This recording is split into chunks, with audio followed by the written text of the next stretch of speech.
The test is in 4 parts. Part 1, Part 2, Part 3, and Part 4. Now look at Part 1. Part 1. George and Lisa are overseas students studying in Britain. They are returning home for the summer holidays. First, you have some time to look at questions 1 to 3.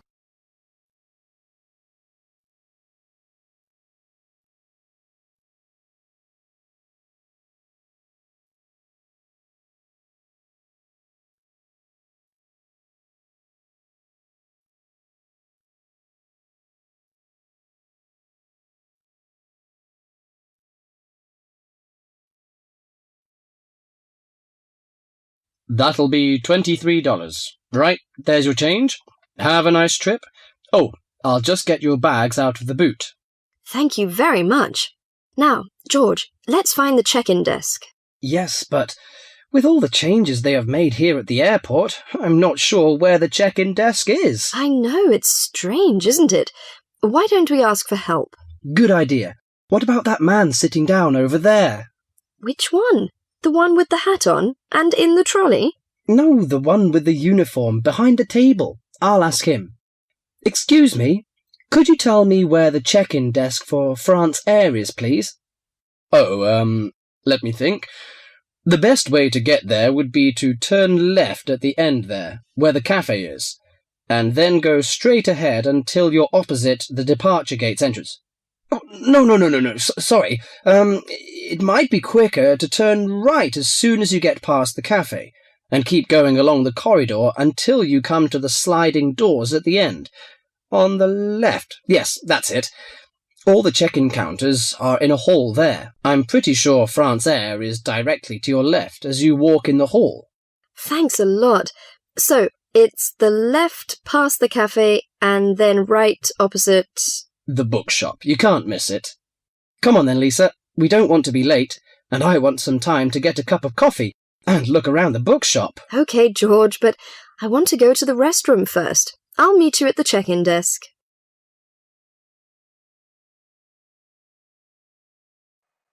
Before you hear the rest of the conversation, you have some time to look at questions 4 to 10.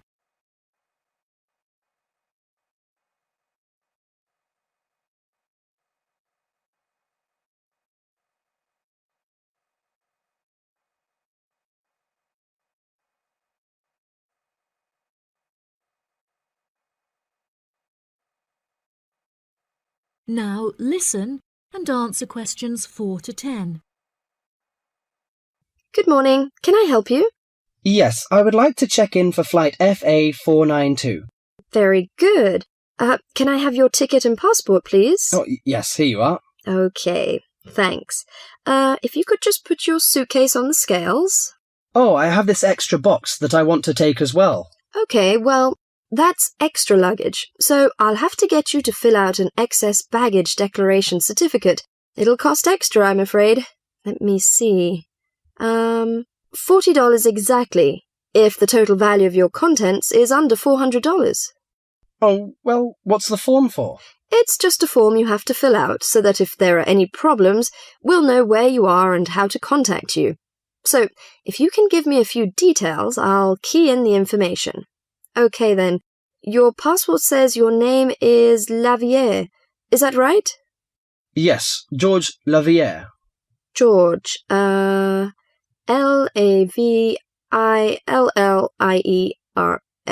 Good. Now, nationality. French? No, wait a minute. It's a Swiss passport. Well, yes, I live in France, but I was born in Switzerland. Swiss. Very good.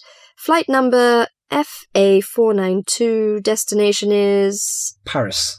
Are you connecting with any other flight in Paris, or will you be staying there? I'm spending my vacation in Paris. Well, Sèvres, just outside Paris. Okay. So what's the phone number there? Let me think.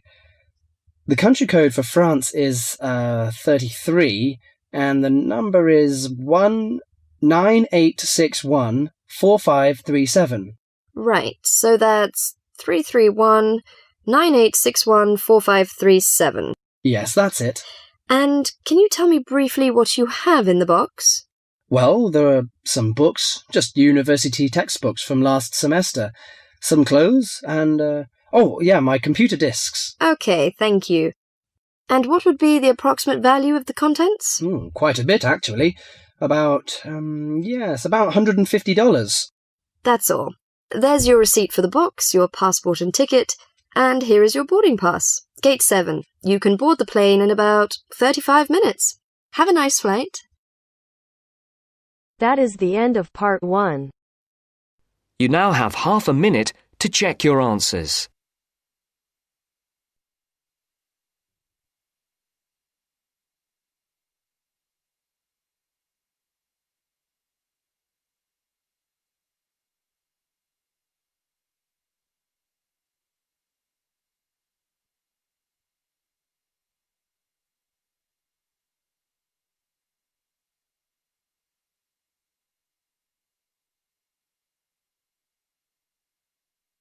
Now turns to part 2. Part 2. You will hear a science student inquiring about English courses at a university language centre. First, you have some time to look at questions 11 to 17.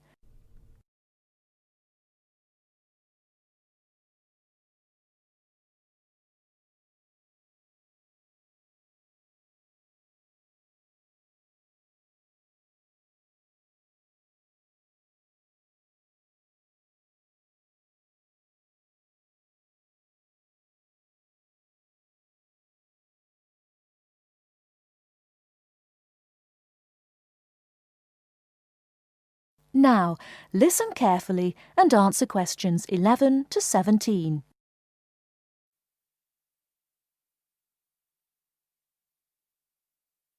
Hi, I've come to ask about the English courses you run for international students. Oh, right. I assume you're a student at the university. Yes, I've just started. Okay. Well, we've got a range of courses.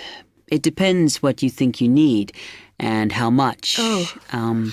We can't run everything at the same time, though. So, for example, in this first term, we are just doing a writing course. I see. That sounds quite useful. What else is there? Some of the courses only run for single terms, and we tend to focus on what students have difficulty with. That means we don't usually do speaking courses, but next term you can do listening. Oh. That'll help you with lectures and things. Our provision is all based on what the majority of our international students need. So, is everything term-based? There's nothing that you run all year? Well, let's have a look. Yes, there is a class for vocabulary and grammar every term. That's for everybody, but it's split into 3 or 4 levels.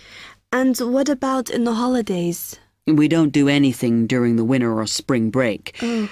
But over the summer, there's just general classes because that's what most students want. A bit of everything. Mm-hmm. Okay, quite a variety then. I'll have a think about what I really need because I haven't got much time. Do you have about 20 students in each class, the same as our science seminars? We try to keep it at about 12 and certainly not more than 15. Mm-hmm. It's important for language classes. They're very different from your normal courses. Right. And how much are the classes? The rate varies depending on how many hours you attend, but you shouldn't have to pay. Usually, the department will fund you and even sort out which classes you need. Brilliant. It would be quite useful for me to have a certificate to take back to my country. Do you put us in for exams? Yes, but we don't like them to clash with your main course exams in June, so we run them in May. Oh. That leaves you time for revision. Do I have to sign up for something now? I'm not quite sure what I want. Classes haven't quite started yet, so you've got time to decide what you do. All we insist is that you sign up before week 5. That gives you about 3 weeks to decide. Okay. Before you hear the rest of the talk, you have some time to look at questions 18 to 20.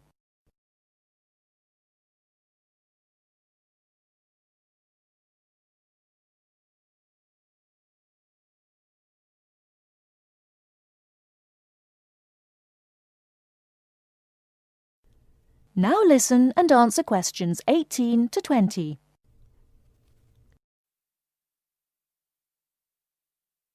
Then, when you've made up your mind, you need to come back here to the administration office to enroll. What do I need to bring with me when I enroll? My identity card, I guess. Yes, or your passport. Uh-huh. Then you'll be given a registration form, which you'll have to show to the teacher when you have your first class. Okay. And should I ask my tutor about which classes I should do then? Yes. Then you get a note from him and give that to the desk when you register. Can I use the computers here as well? Yes. You'll be given a password when you go to your first class. So remember to bring a disk with you to save your work on, as you won't be allowed to save it on the hard drive. Okay. Will I need anything else? Dictionary? We've got loads of those here that you can borrow. But you'll need a notebook as we don't provide paper or files. Okay. Thanks.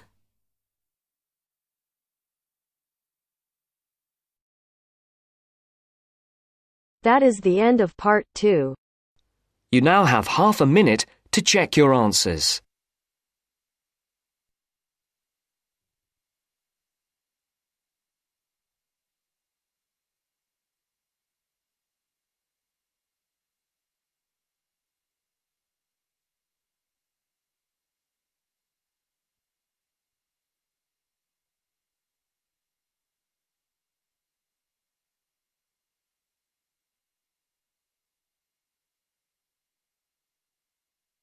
Now turns to part 3. Part 3. You'll hear a discussion between two students and their teacher on a planned charity event. First, you have some time to look at questions 21 to 25.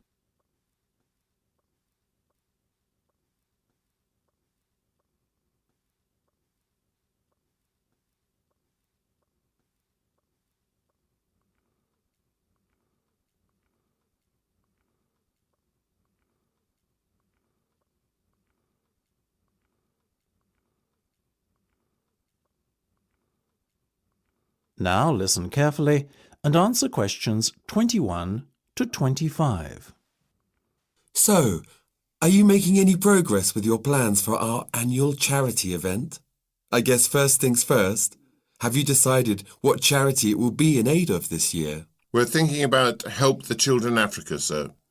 Well, that's Mark's idea, sir, but I myself prefer a local charity called the Meals on Wheels. I'd have to agree with Laura on this one, Mark. After all, we're supposed to be giving back to the local community, and although helping African children is a very worthy cause, it's a little outside our remit. That settles it, I guess. Moving on from the beneficiary question, have you made a decision on what type of event it will be? Yes, we plan on doing something a little different this year. We're calling the event Balloonathon. Basically, we're going to offer balloons for sale to all the students. Balloons? I don't see where you're going with this. Why would they want to buy a balloon? Well, here's the thing. We don't actually give them the balloon. Instead, we'll write their name on it along with the special phone number, and then we'll release all the balloons into the air. When they fall to the ground, if a person finds one and rings a special number, then both he and the student who've bought the balloon will win a gift voucher. That sounds like an excellent idea, guys. Well thought out. This Balloonathon has a real novelty value attached to it, don't you think? Exactly what we said, sir. The only drawback is that the gas you put into the balloons is rather expensive. How much? About £20 per canister, and we'll need about 10. And how many balloons are you planning to blow up? Well, there are over 1,000 students in the school, so if even 1/3 of the students buy one, we'd need about 350 balloons. We've decided to order 500 so we don't run out. The good thing is we can return the canisters of gas if we don't use them, and the balloons aren't expensive, so there's no real risk of us spending a lot of money without getting a good return. You two have really thought this one out. I'm impressed. Before you hear the rest of the discussion, you have some time to look at questions 26 to 30.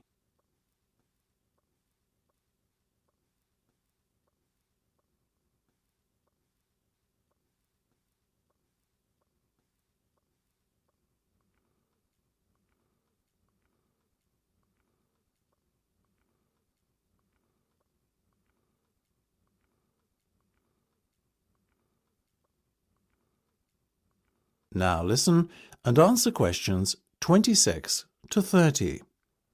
Thank you, sir. So, how much money do you think we can raise? Well, each balloon costs about 1p, and when it's filled with gas, it's going to cost us about 50 pence. We reckon that if we sell our balloons at a price of £1.50 and we sell all 500 of them, we'll end up making a profit of £1 per balloon. So that's £500 in total. That's fantastic. And it gets better, sir. We've secured a sponsor for our event who's going to give us £1,000. How did you find a sponsor? The balloon company we approached about buying the balloons asked us if we'd be interested in letting them sponsor us too. What's in it for them? They're going to print their logo on every balloon. I think you've done a good deal there. Thank you, sir. So, do we have your approval to confirm our order? Absolutely. But you know, I think we can sell more balloons if we set our minds to it. So why not order double the amount? 1,000 instead of 500. We're going to need more than 10 canisters of gas then. Double the amount, presumably. Correct. OK, let's go for it. Let's make this year's charity event our most successful ever. That is the end of part 3. You now have half a minute to check your answers.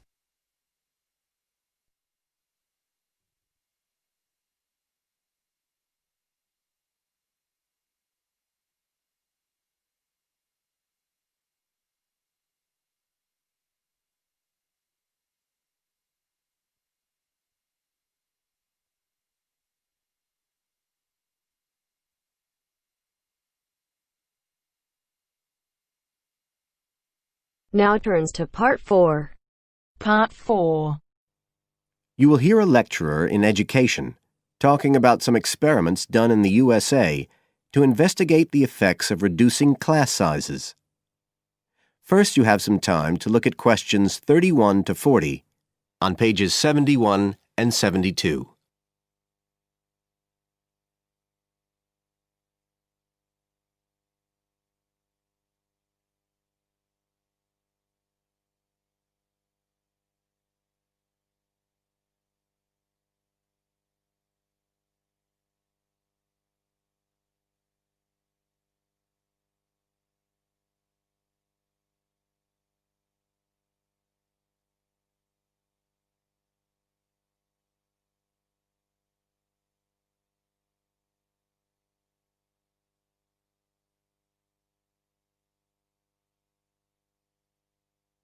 Now listen carefully and answer questions 31 to 40. All over the world, there are passionate arguments going on about how educational systems can be improved. And of all the ideas for improving education, few are as simple or attractive as reducing the number of pupils per teacher. It seems like common sense. But do these ideas have any theoretical basis? Today, I want to look at the situation in the USA and at some of the research that has been done here in America on the effects of reducing class sizes.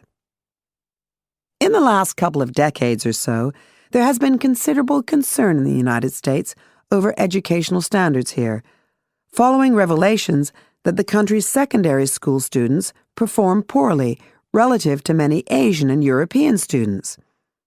In addition, statistics have shown that students in the nation's lower-income schools in the urban areas have achievement levels far below those of middle-class and upper-middle-class schools. So would reducing class sizes solve these problems? Well, we have to remember that it does have one obvious drawback. It's work. The eventual economic benefits could be huge. Better education would mean that workers did their jobs more efficiently, saving the country millions of dollars. It would also mean that people were better informed about their health, bringing savings in things like medical costs and days off sick. So what reliable information do we have about the effects of reducing class sizes? There's plenty of anecdotal evidence about the effect on students' behavior, but what reliable evidence do we have for this?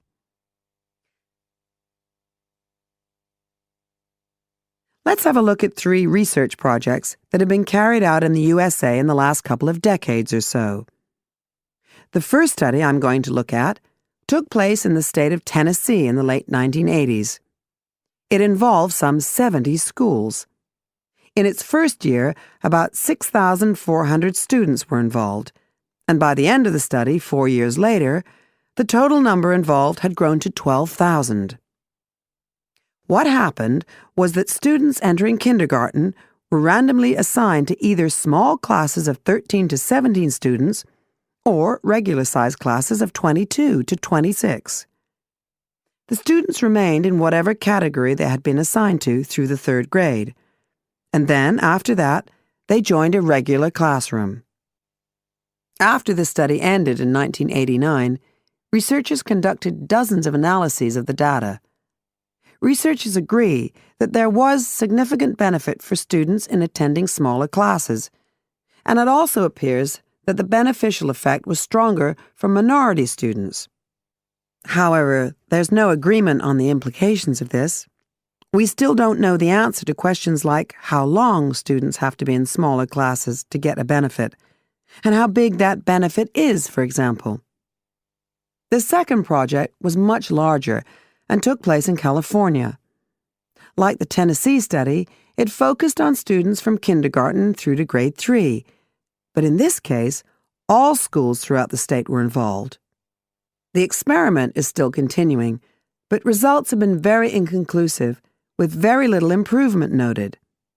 And the project has, in fact, also had several negative aspects. It meant an increased demand for teachers in almost all California districts. So the better-paying districts got a lot of the best teachers, including a fair number that moved over from the poorer districts. And there were a lot of other problems with the project. For example, there weren't any effective procedures for evaluation. All in all, this project stands as a model of what not to do in a major research project. A third initiative took place in the state of Wisconsin at around the same time as the California project began, and it's interesting to compare the two. The Wisconsin project was small. Class sizes were reduced in just 14 schools, but it was noteworthy because it targeted schools at which a significant proportion of the students were from poor families, compared with California's one-size-fits-all approach. Analysts have found that the results are very similar to the Tennessee project, with students making gains that are statistically significant, and that are considerably larger than those calculated for the California initiative.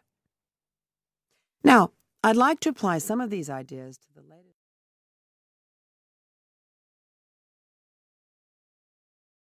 That is the end of part 4. You now have half a minute to check your answers.